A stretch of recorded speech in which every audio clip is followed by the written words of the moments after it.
한동훈 비대위가 총선에서 승리할 가능성 어느 정도 있다고 보세요?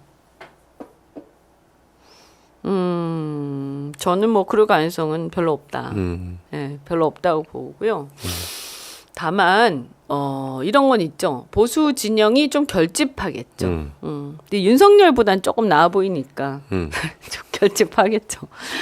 희망을 가지고 결집도 네. 좀 하고 그 다음에 보수 진영에서 결집하고 그 다음에 아무래도 뭐 일단은 신상이니까 신상 새로운 거에 대한 또 언론이 좋아하잖아요. 그러니까 조금 이제 그런 효과도 좀 있고 할 텐데 예.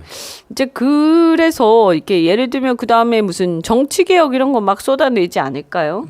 그러려고 하겠죠. 네. 예. 그래서 뭐 또 국회가 이제 타깃이 되겠죠. 저는 너무 지겨운데 그런 거. 옛날에 박근혜 대통령도 그거 열심히 했잖아요.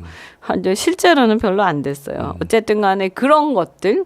그래서 특권 내려놓기 그 성격에 그런 거를 계속 할 것이다. 그런 거는 조금만 생각하면 다 알 수 있기 네, 때문에 그렇죠. 그걸 열심히 하고 할 텐데 그러면서 자신이 검찰이라는 것을 커버하기 위해서 네. 검찰 세력의 일환이라는 걸 커버하기 위해서 반대편의 운동권을 공격하겠죠. 그래서 운동권 대 검찰의 구도를 만들려고 할 거예요. 근데 사실 이것은 안타깝게도 예. 적대적 공생 관계예요. 마치 군사 정권과 운동권이 적대적 공생을 했던 것처럼. 네? 그 당시에는 근데 워낙 운동권이 그래도 정의롭고 이런 이미지였지만 지금은 이제 시대가 많이 바뀌었잖아요. 예. 그래서 사람들이 이 운동권의 정의 이런 거는 이제 87년에 그 민주화 운동만 가지고 그렇게 더 이상은 이게 이제 이어지지 않는단 말이에요. 네. 그래서 이 검찰이 이렇게 야 봐라 그 운동권이라는 사람들이 이렇게 부패한 집단이야, 응? 라고 하면서 돈봉투 사건 이런 거 막 부각시키고. 네. 근데 뭐 어쨌든 한동훈 장관은 이것을 수사하는 입장, 그러니까 검찰의 입장에서 자기는 이제 사법 정의를 실현하는 이런 걸로 해서 구도를 만들려고 할 거예요.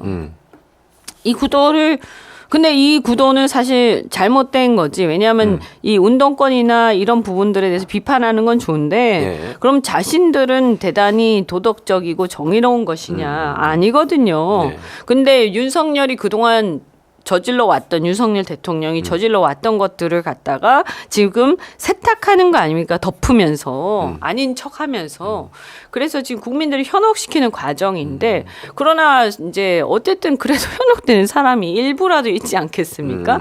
그렇기 때문에 저는 이제 민주당이 뭐 괜찮을 거야라고 생각하진 않고요. 예.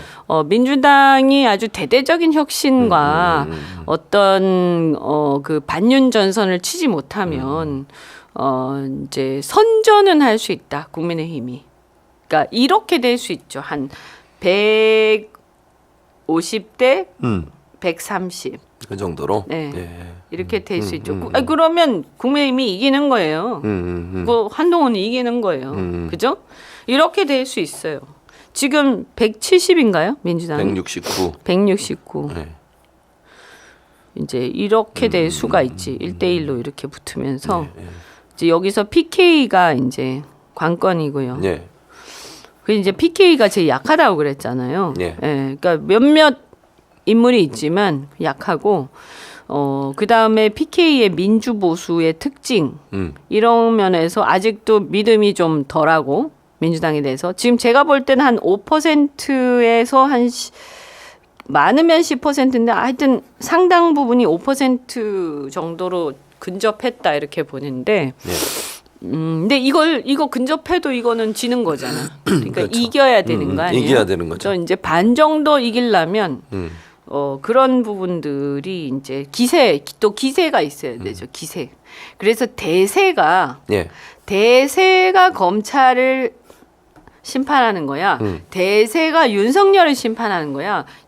한동훈 대 이재명이 아니고 윤석열을 심판하는 거야. 국민들이 이걸 만들어내야 돼요. 그러니까 이게 뭐 한동훈 대 이재명, 뭐 윤석열 대 이재명, 이건 이 구도를 자꾸 누가 만들어내려 그래, 그죠? 근데 이거는 아니거든. 왜냐하면 그죠? 이건 아니지. 왜냐하면 지금은 대통령은 윤석열 대통령이지 이재명 대표가 지금 대통령 선거 나왔어요? 아니잖아요. 네. 대통령 선거면 그 얘기가 말이 되는데 그게 아니잖아. 윤석열 대통령이 버젓이 살아있는 권력이고 그것에 대해서 지금 중간 평가를 하는 건데 네. 대표가 이재명 대표 그렇게 해서 무슨 뭐 양쪽 그게 아니라 지금은 윤석열 정권에 대한 심판을 한다. 누가 국민이 한다. 이런 구도를 그 모양을 만들어내야 돼. 그래서 그 기세와 분위기와 이것을 만들어내서 쫙 할 때 제가 볼 때 제2의 민취업 같은 걸 만들어야 될 것 같아요. 민취업. 그리고 이재명 대표도 조금 더 이렇게 자기와 자기 주변 뭐 이렇게 해서 거기서 침대 축구하고 있으면 안 되고 그죠? 예.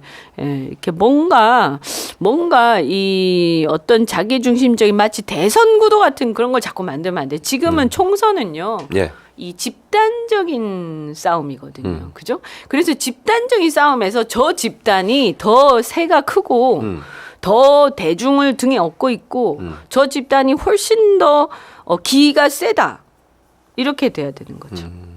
국민들이 볼 때 집단적 싸움이에요. 패싸움이에요. 패싸움. 쉽게 말해서 좀 안 좋게 얘기하면 총선은 패싸움이에요. 네, 패싸움인데 예.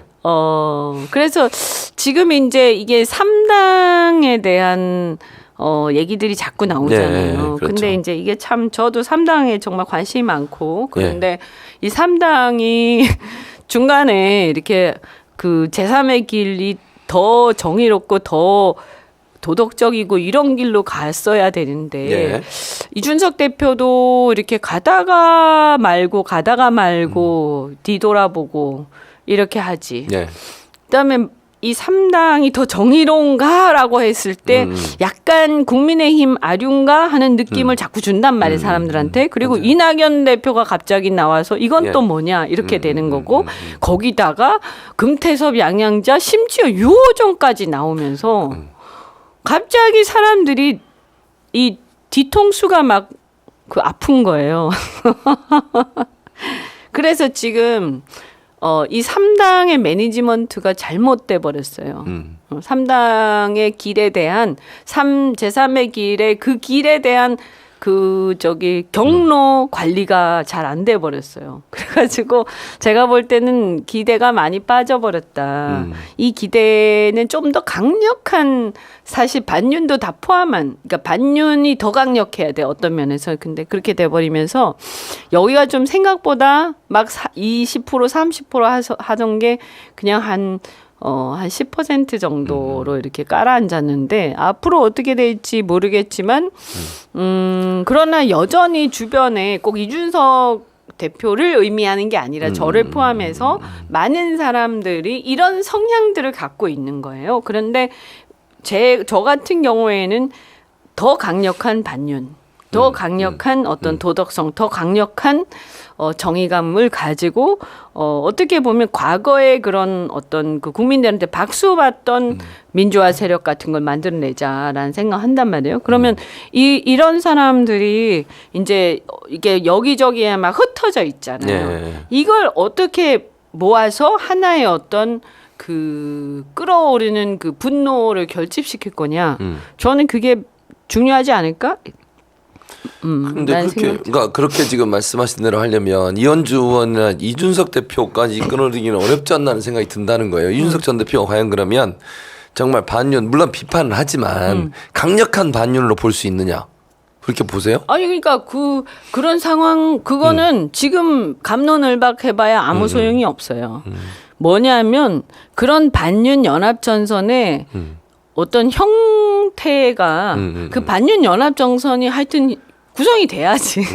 그 형성이 되는 과정에서 그것도 이제 경로 관리가 잘못되면 개판이 될 수가 있어요. 그것도 예, 예. 예를 들면 물론 탄핵하고 싶은 생각이 굴뚝 같았겠지만 많은 분들이 그러나 그것을 내세워서 당이 되기는 어렵거든요. 그죠? 그리고 그게 확장성이 한계가 있을 거 아닙니까?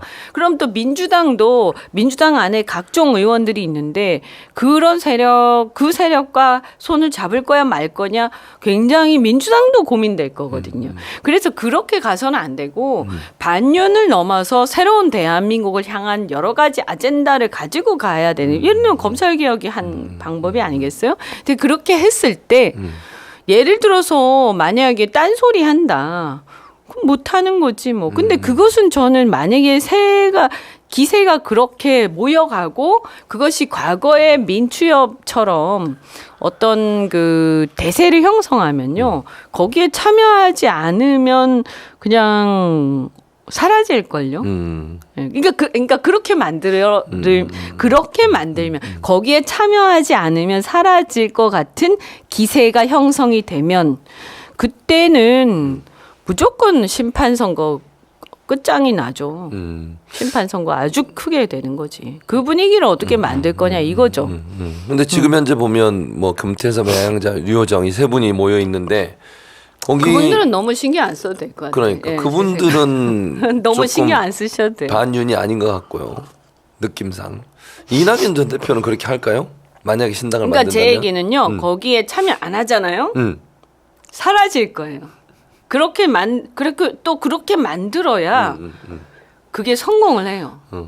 그러니까 저기 참여 안 하면 사라질 것 같아.